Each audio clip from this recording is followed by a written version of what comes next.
The evening breeze carried a chill through the dimly lit parking lot of Miller's Family Diner, the kind of place where the jukebox still played old soul records and the coffee tasted like burnt memories. Inside, the air was thick with the low hum of idle conversations, clinking cutlery, and the creak of leather boots against scuffed linoleum floors. It was a Thursday night, slow, forgettable. At a corner booth, an older black man sat quietly, his wheelchair tucked close to the table. He wore a simple gray hoodie, worn jeans, and a faded baseball cap pulled low over his face. His hands, strong, veined, weathered, carefully maneuvered a battered notebook filled with tiny scribbles. Nobody really noticed him, except Officer Clayton Briggs. Freshly pressed uniform, polished badge gleaming under the fluorescent lights. He strutted across the diner like he owned it. Tall, heavy-set, and always a little too loud, Clayton was the kind of man who liked to be seen, and he especially liked to be feared. As he passed the booth, Clayton's eyes narrowed. He snickered, elbowing his partner. "Look at this guy," he muttered under his breath, not quietly enough. "Rolling around here like he's some kind of big shot, probably panhandling for scraps." The partner gave an uneasy laugh. Other patrons glanced up. Some chuckled nervously. Others shifted uncomfortably in their seats. But no one said a word. The old man looked up, calm, composed. His eyes, deep pools of quiet storms, met Clayton's. For a moment, the din of the diner faded into silence. Clayton sneered, stepping closer. "What's wrong, old man? Cat got your legs?" A few scattered laughs broke the awkward stillness. Even the waitress behind the counter bit her lip to hide a smile. The man said nothing. He simply placed his pen down, folded his notebook, and quietly wheeled himself back from the table. As he turned, something slipped from his lap. A small, worn badge clipped to a leather wallet. It hit the floor with a faint metallic clink. Nobody noticed. Nobody cared. Not yet. But that sound, barely louder than a whisper, was the first crack in a night that was about to split wide open. The wallet spun once on the cold linoleum, then lay still, the badge glinting weakly in the dim light. Clayton smirked, kicking it lightly with his boot. "Oops," he said mockingly, nudging it farther away from the man's reach. "Guess you dropped something, champ." The old man's hands, slow, stiff, reached for the wallet. His fingertips grazed the leather, but Clayton stepped forward, boot planting firmly on top of it. "What's the hurry?" Clayton taunted. "Got somewhere important to be?" The diner grew quieter. Forks froze mid-air. Conversations thinned into awkward, brittle strands, but no one, not a single soul, moved to help. Behind the counter, the young waitress looked down, pretending to rearrange napkins.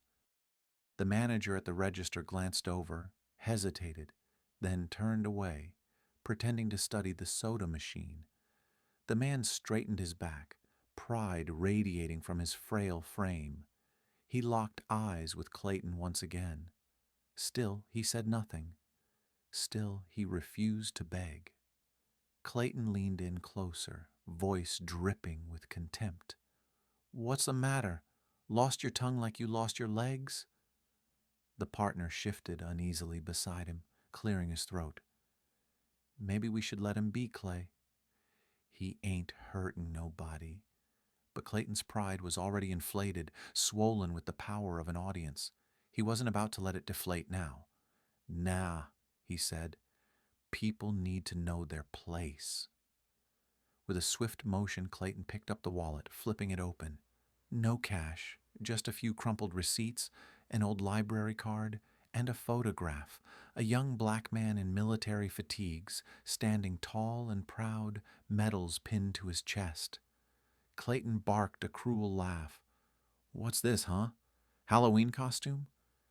He tossed the wallet back toward the old man. It skidded across the floor. The man, steady and slow, wheeled himself forward and picked it up. Still no words, still no anger, only silence. But in that silence was a storm, gathering strength. A flash of memory crossed the man's mind. Sandstorms in a faraway desert. A younger version of himself carrying wounded brothers across battlefields. Salutes exchanged under endless skies, the weight of a nation resting on tired shoulders. They didn't see that man. They didn't want to. To them, he was invisible, a burden, an inconvenience. Clayton wasn't done. As the man tried to wheel toward the exit, Clayton reached down and grabbed one of the wheelchair handles, spinning it sharply. "Where you think you're going, soldier boy?" he sneered. "This place doesn't need your kind loitering around, making folks uncomfortable." The wheel jerked. The man's shoulder slammed against the edge of a nearby table. His notebook tumbled to the floor, pages scattering like dry leaves. Still the man said nothing, but the silence in the diner deepened, thicker, heavier, as if even the walls themselves were holding their breath. In the far booth, a young boy tugged at his mother's sleeve. "Mom, that man," he whispered. She hushed him quickly, eyes darting away. Nobody moved. Nobody helped. Nobody saw. Or maybe they just didn't want to. The humiliation was complete, or so Clayton thought. He gave the wheelchair one final shove, sending it rolling awkwardly toward the door. "Next time, try using those war stories to buy yourself a real life," he called after him, laughing. The laughter, brittle and forced, rippled weakly through the room. A few people managed half smiles. Most just looked away, pretending it hadn't happened, pretending they hadn't seen. The man righted himself at the doorway. For a moment he simply sat there, his back to them all, his shoulders square. And then, slowly, he reached into his jacket pocket and pulled something out, something that would change everything. The object in the man's hand gleamed under the diner lights, small, unassuming, yet heavy with unseen weight. A military service badge, not some trinket, not a cheap replica, but a real, hard-earned token of sacrifice, etched with battles most in that diner couldn't even pronounce, let alone imagine. He didn't wave it. He didn't shout. He simply held it up, still and steady, like a torch in a storm. For a few moments, nobody reacted. Clayton laughed again, louder this time, desperate to drown out the tiny knot forming in his gut. "What's that? Some pawn shop junk?" But others were beginning to look closer. The badge wasn't just military issued. It bore a name, engraved carefully across the back. A name that carried weight. A name that some of the older patrons at the diner recognized. A whisper spread, like a ripple through still water. "Wait, is that who I think it is? Can't be." The young waitress, finally brave enough, stepped from behind the counter and leaned in to get a better look. Her face paled. She gasped softly. "That's a Distinguished Service Cross," she whispered. "That's one of the highest honors you can get." Clayton's grin faltered, ever so slightly. He squinted at the badge now, suspicion gnawing at him. "You're bluffing," he said, voice not as steady as before. The old man, still silent, still proud, slowly wheeled himself back toward his fallen notebook. He gathered the pages carefully, each one filled with detailed records, troop movements, supply drops, rescue missions, scribbled in a neat, disciplined hand. A life of service, a life of sacrifice. Still, he said nothing. He didn't have to. The truth was already spreading faster than any words could travel. The manager, realizing the gravity of what was happening, rushed out from behind the counter, wringing his hands nervously. "Sir, I I'm so sorry. I didn't know. The officer's partner stepped back, distancing himself from Clayton, as if afraid the shame might be contagious. Clay, he said under his breath, you better back off, man. You don't know who you're messing with. But it was too late for that. Clayton's pride, once bloated and towering, now crumbled under the weight of reality, the weight of truth. And the bystanders, the same ones who had looked away, were now turning toward the old man, not with pity, not with dismissal, but with a dawning realization. They had judged him. They had laughed at him. They had discarded a hero, and they were beginning to feel the shame of it. Clayton, still clinging to the last shreds of authority, barked, "This doesn't change anything. He's still loitering. He's still—" A deep voice cut him off. "Officer Clayton Briggs?" Heads turned. At the doorway stood a tall man in civilian clothes, but there was no mistaking the posture, the steel in his gaze. Colonel David Mercer, freshly retired but still commanding every room he entered, a living legend among veterans, and he was staring directly at Clayton. "I heard there was a problem here," Mercer said, voice even but dangerous. Clayton opened his mouth, but nothing came out. Mercer walked to the old man's side, resting a respectful hand on his shoulder. "This man," Mercer said, voice rising so everyone could hear, "served 3 tours overseas. He saved more American lives than you'll ever know. He bled for this country when others wouldn't lift a finger, and you dare mock him?" Dead silence. The young boy in the corner clapped quietly, too young to understand the full story, but old enough to recognize right from wrong. The mother, face red with shame, quickly joined in. The waitress followed. Soon the entire diner was standing, clapping softly, not out of obligation, but out of belated, bone-deep respect. Clayton stood frozen, his authority stripped bare before the very people he had tried to impress. The old man said nothing.